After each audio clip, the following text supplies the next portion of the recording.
The lamps in the villa at Baiae had been trimmed low, and the tutor sat with a wax tablet across his knees, composing a letter that would soon be read aloud in the Senate. Outside, in a covered litter, making its slow return to Rome, lay the body of Agrippina, mother of the emperor, murdered on her son's order not 3 days before.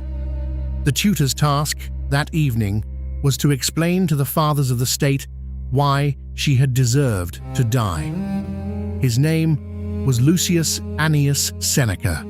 He was, by the reckoning of his contemporaries, the wisest man in Rome, the foremost Stoic of the age, tutor to the young Nero since the boy was 12 years old, and the author of works on mercy, on anger, on the tranquil mind.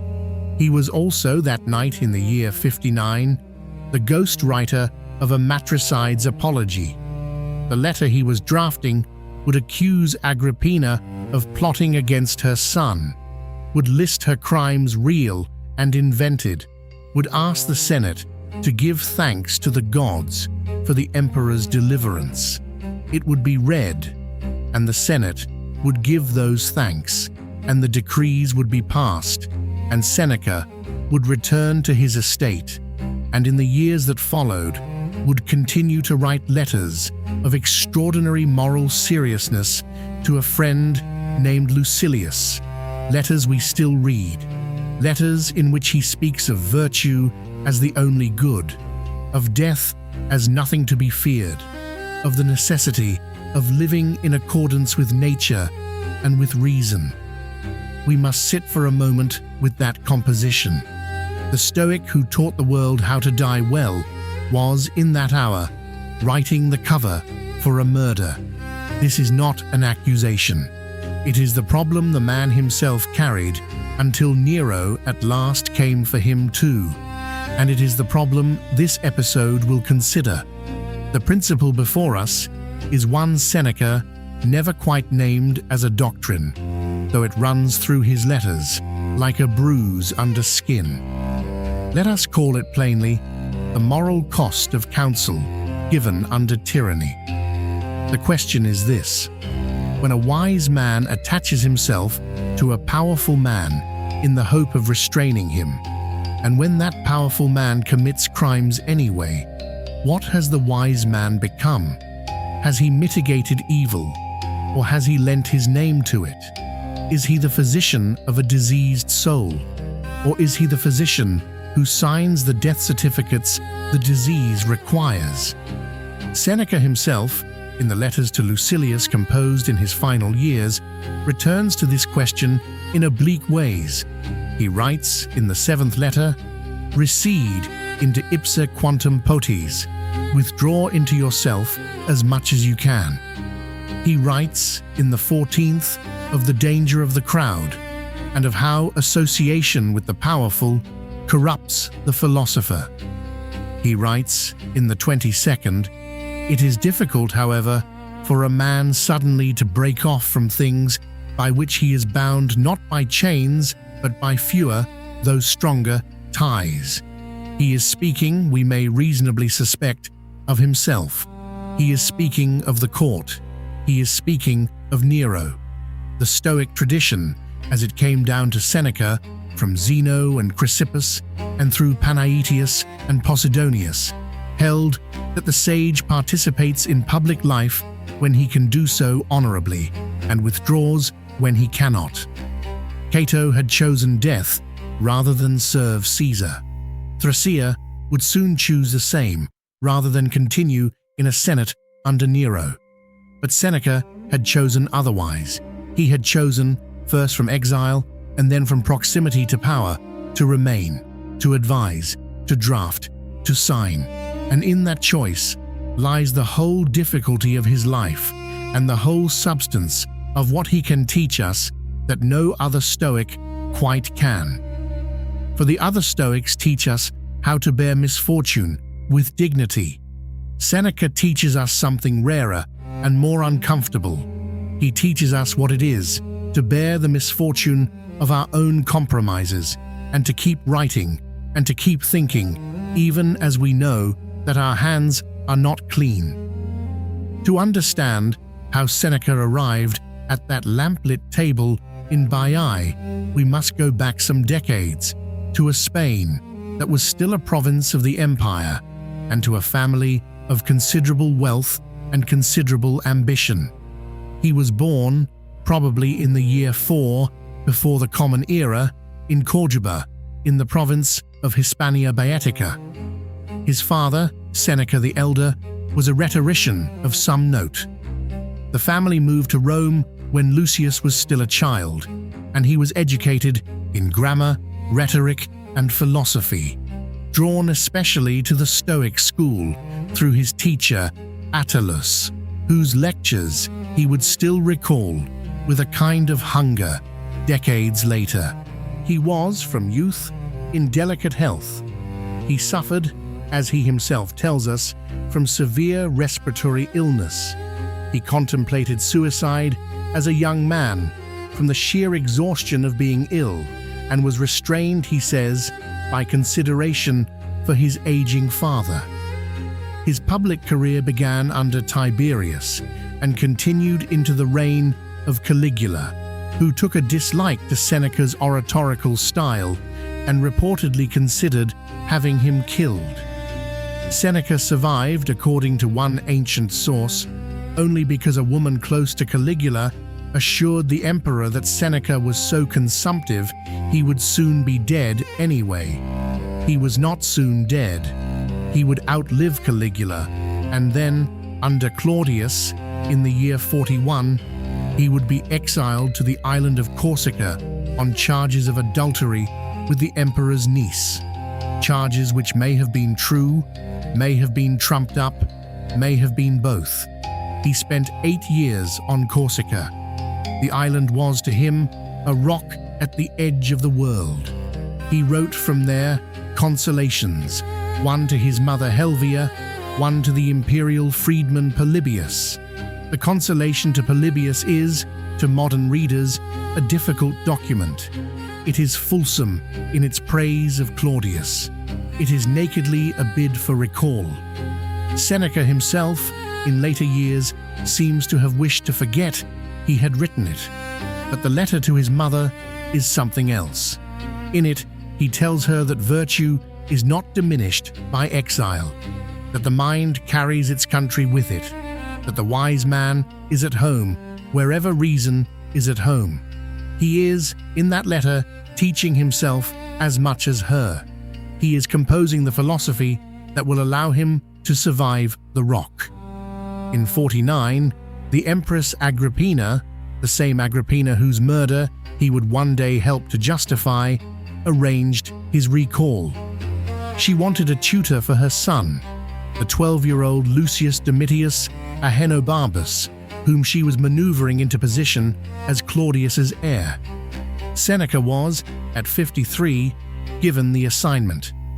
When Claudius died in 54, poisoned, most sources say, by Agrippina, the boy became emperor, took the name Nero, and Seneca and the Praetorian prefect Burrus became, effectively, the two men who ran the empire. For 5 years, the arrangement worked. The historians speak of a quinquennium Neronis, a 5-year period of good government at the start of the reign. Taxes were reformed. The courts were restrained. Nero, in his early public appearances, spoke with mildness and clemency, in words very likely written for him by his tutor. Seneca, during these years, composed the treatise De Clementia, addressed to Nero, in which he lays out for the young emperor the philosophy of the merciful ruler. Nulli tamen clementia magisquam regi aut principi convenit. Mercy is fitting to no one more than to a king or a prince. It is a work of genuine moral seriousness. It is also, we must recognize, a work of hope. Seneca hoped he was shaping a good ruler. The hope broke slowly, and then it broke all at once. In 55, Nero poisoned his stepbrother Britannicus at a family dinner. Seneca and Burrus, present at the table, are said by Tacitus to have exchanged a glance and continued eating. In 59, Nero moved against his mother. The first attempt, a collapsing boat in the Bay of Naples, failed. She swam to shore. Nero, panicking, summoned his advisors. Tacitus writes that Seneca broke a long silence by turning to Burrus and asking whether the soldiers could be ordered to finish the job. Burrus said no. The Praetorians would not strike Agrippina's blood. A naval officer was found to do it instead. And then, as we have seen, Seneca composed the letter to the Senate. After Agrippina, the restraint on Nero was gone. In 62, Burrus died, either of natural causes or of poison. Seneca requested permission to retire. Nero refused, embraced him publicly, kissed him. Seneca withdrew all the same, as much as he was able. He took to his villas. He composed the letters to Lucilius. He gave up rich foods, slept on hard beds, wrote of stoic simplicity. In 65, accused of participation in the Pisonian conspiracy, probably falsely, though he had certainly known of it, he was ordered to die. He opened his veins in a warm bath, dictating to his secretaries as the blood left him. That is the shape of the life. Now let us return to the principle. How did the principle of counsel under tyranny actually operate in Seneca's daily existence? What did he write? What did he do? What did he endure? And what did he say to himself in the nights? Consider first what he wrote for Nero and what he wrote apart from Nero. The De Clementia is not a cynical document. Read it. Seneca is genuinely trying to construct, in the mind of a young emperor, an image of himself as merciful, an image the emperor might grow into. Cogita in hac civitate, in qua turba per latissima itinera, sine intermissione defluens. Think, he says, of this city, through whose broadest streets the crowd flows without intermission. And then imagine that all these lives depend on your restraint. The rhetorical strategy is to flatter the young man into virtue, to offer him a self-portrait he will wish to inhabit. It did not work. Or it worked for 5 years, and then it stopped working, and Seneca kept writing. Consider, too, the wealth. By the time of his fall, Seneca was one of the richest men in Rome. Dio Cassius reports his fortune at 300 million sesterces. Some of this came from imperial gifts, some from loans at interest, including, according to Dio, loans made in Britain that were called in so aggressively they may have contributed to the revolt of Boudica. This is, on any reading, a difficulty. A Stoic philosopher who preaches indifference to wealth and who is himself among the wealthiest men in the empire. His enemies mocked him for it in his own lifetime. Publius Suilius Rufus, prosecuted by Seneca in the 50s, threw the charge at him publicly. What school of philosophy, he demanded, teaches a man to accumulate 300 million sesterces in 4 years of imperial favor? Seneca's answer, in the treatise De Vita Beata, is that the sage does not despise wealth, but is merely indifferent to it, that the philosopher may possess riches so long as they do not possess him, that he uses the wealth well, gives to friends, will surrender it without lamentation if it is taken. It is a philosophically defensible position. It is also, one may reasonably observe, exactly the position a wealthy philosopher would need to hold. Seneca knew this. In the same treatise he writes, "I am not a wise man, nor, to feed your malice, shall I ever be. Demand from me then, not that I should be equal to the best, but that I should be better than the wicked." That is a sentence we must sit with. It is one of the most honest things ever written. by a man of his station. Demand from me then, not that I should be equal to the best, but that I should be better than the wicked. He is not claiming to be Cato. He is claiming only to be trying, and to be aware of the distance between his practice and his precepts. And it is precisely this awareness, this refusal to pretend, that gives the letters to Lucilius their peculiar weight. Consider what he writes to Lucilius in the 56th letter, when he describes his lodgings above a public bath, and the noise of the strong men grunting, and the ball players counting their throws, and the pluckers plucking hair from armpits and eliciting shrieks. He writes, I force my mind to concentrate and keep it from straying to things outside itself. All outdoors may be bedlam, provided that there is no disturbance within. He is teaching Lucilius to secure the citadel of the mind. He is also, unmistakably, teaching himself. The noise outside the walls of his mind is not merely a bathhouse, it is a court, it is an emperor, it is a memory of what he signed his name to. Consider what he writes in the 28th letter, quoting Socrates. How can you wonder your travels do no good when you carry yourself around with you? He is speaking to Lucilius about the futility of geographic escape from unhappiness. He is also confessing something. He had thought perhaps that he could remain within the court and remain within himself. He had thought that the philosopher could be exposed to the tyrant and not be marked by the exposure. And by the time of the letters, he knows better. He knows that he is marked, and the letters are, in part, an attempt to work out what a marked man may still say, still teach, still be.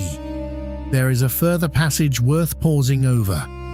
In the 73rd letter, addressing the objection that philosophers speak ill of magistrates and princes, Seneca writes at length that on the contrary, no one is more grateful to those in power than the philosopher, because the philosopher's leisure to pursue wisdom is guaranteed by their protection.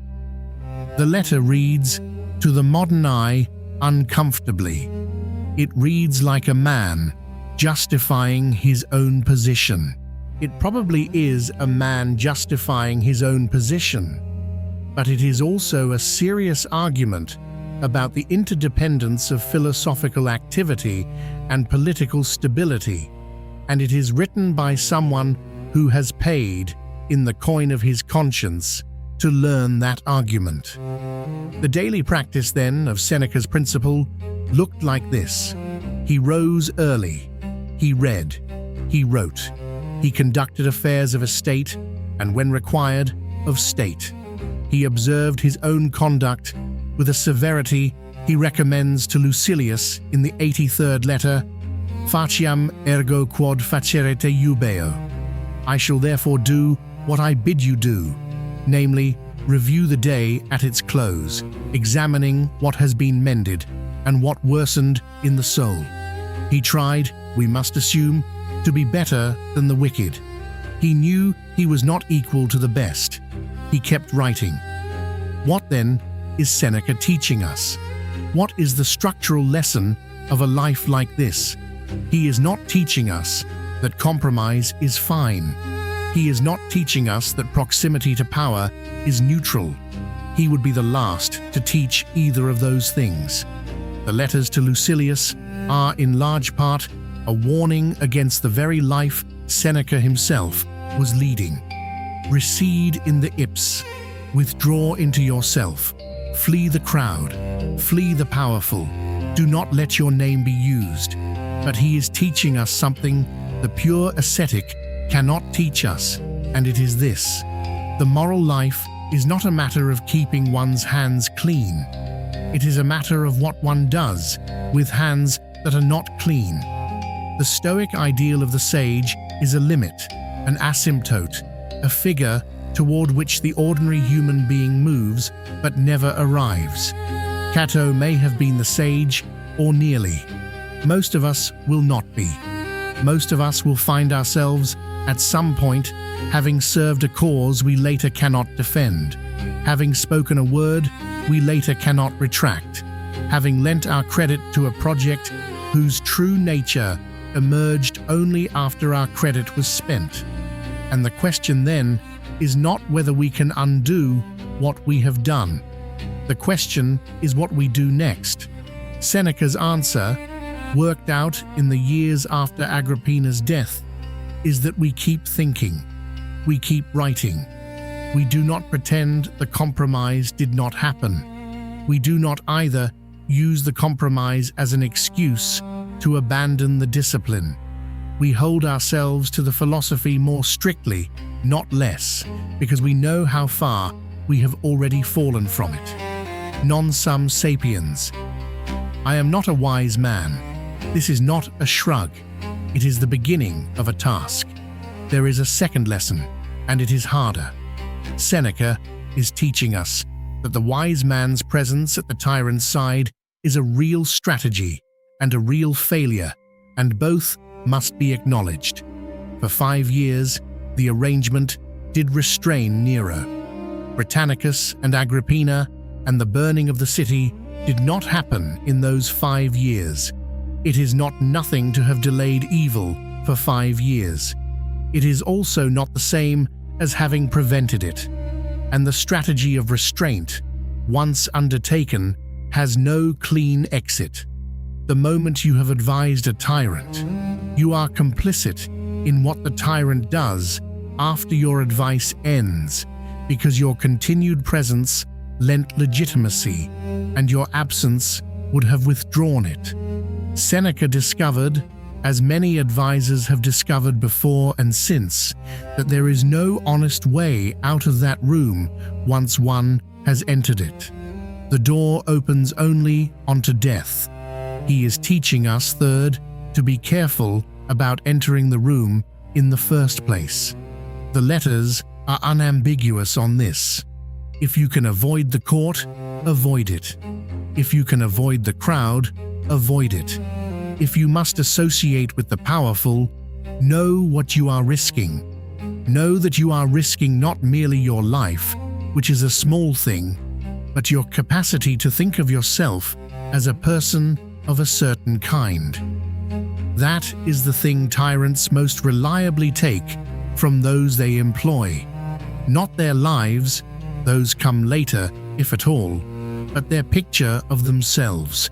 And he is teaching us, finally, that the writing survives. This is the strangest of his lessons, and perhaps the most durable. The De Clementia was a work of hope that failed. The letter defending the murder of Agrippina was a work of shame. But the letters to Lucilius, composed by the same hand in the same house, are a work of enduring seriousness, and they are read now, 2,000 years after they were written, by people who have never heard of Publius Suilius Rufus and could not name a single decree passed by the Senate of Nero. The philosopher who compromised also wrote, "The compromised writing has been forgotten by most readers. The writing that grappled honestly with the compromise has been kept. There is no consolation in this." Exactly. Seneca would not offer us the consolation that the good work redeems the bad. He is more austere than that. But there is something like a structural fact, which is that the practice of thinking clearly and writing honestly outlasts the political arrangements it was embedded in, and that a person who continues to think and write clearly, even after failure, contributes something that a person who never thinks and writes at all does not contribute. This is not a defense of Seneca. It is merely an observation about what remained. Let us close then with a question, and let us close as Seneca himself closed his letters, without appeal, without flourish. You have your own room. It may not be the throne room of an emperor. Most likely, it is not. It is more probably an office, a family, an institution, a friendship, a set of obligations that you did not fully choose and cannot now easily leave. You have, within that room, made compromises. You have said things you did not fully mean, because saying them kept you in a position from which you believed you could do good. You have signed your name to documents whose full implications you did not, in the moment, examine. You have remained silent when speaking would have cost more than you were prepared to pay. Seneca does not ask you to feel especially bad about this. He does not, in the letters, spend much time on remorse as such. Remorse for him is a stage, not a destination. What he asks is a different question, and it is the question I would leave with you. The question is not, what have you compromised? The question is, what are you doing now, given what you have compromised? Are you continuing to think? Are you continuing to write in whatever medium your life provides for writing? Whether that is words on a page, or the daily conduct of a household, or the small acts of attention you offer to those in your care. Are you holding yourself, in the aftermath of your failures, to the standard you failed, or have you quietly lowered the standard to match the failure? Seneca lowered nothing. He kept the standard. He kept it in full knowledge that he had not met it, and would not meet it, and would die not having met it. He wrote to Lucilius as a man writes to a friend across a distance he himself has created and cannot close. He asked Lucilius to be better than he had been.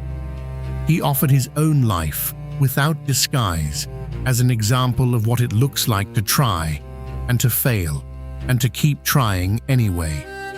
The lamps in the villa were trimmed low. The letter to the Senate was drafted. The letters to Lucilius were still to come. There was still, for the tutor of the pupil who kills, work to be done. There is still for you work to be done. That is where he leaves us. That is where we may leave him.